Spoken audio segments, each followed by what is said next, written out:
Have you ever wanted guidance by your subconscious mind? Or just your conscious mind? Maybe you're doing it wrong. Maybe you need to read this book, The Power of Your Subconscious Mind by Joseph Murphy. And I'm in chapter 12, and I'm going to read a few pages here, how to receive guidance from your subconscious. When you have to make what you think will be a difficult decision, or when you fail to see the solution to your problem, begin at once to think constructively about it. If you are fearful and worried, you are not really thinking properly.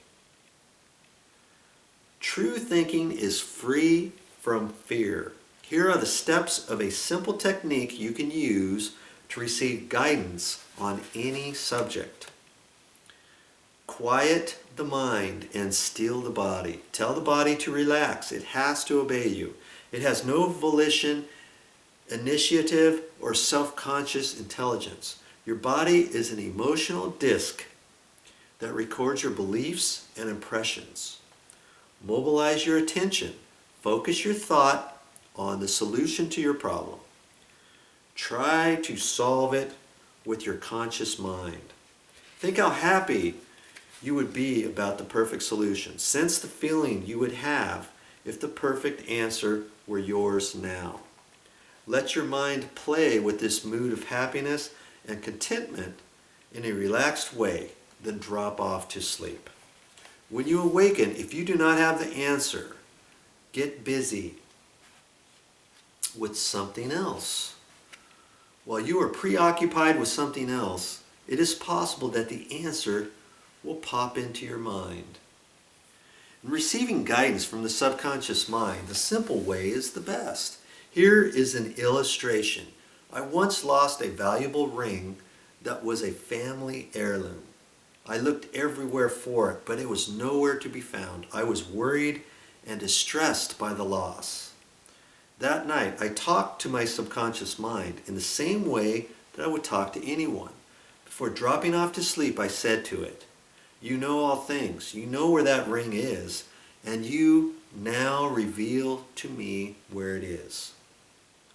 In the morning, I woke up suddenly with these words ringing in my ear, "Ask Robert." This seemed very strange to me. The only Robert I could think of offhand was the 9-year-old son of my next door neighbors. Why should he know anything about the location of my ring? However, I followed the inner voice of intuition. I found Robert in his yard and described the ring to him. "You haven't seen it, have you?" I asked. "Oh, sure," he replied. "I found it in the bushes yesterday when I was playing hide and seek. I didn't know whose it was, so I took it inside and put it on my desk. I was going to put up a sign about it, but I forgot." The subconscious mind will always answer you if you trust it. This book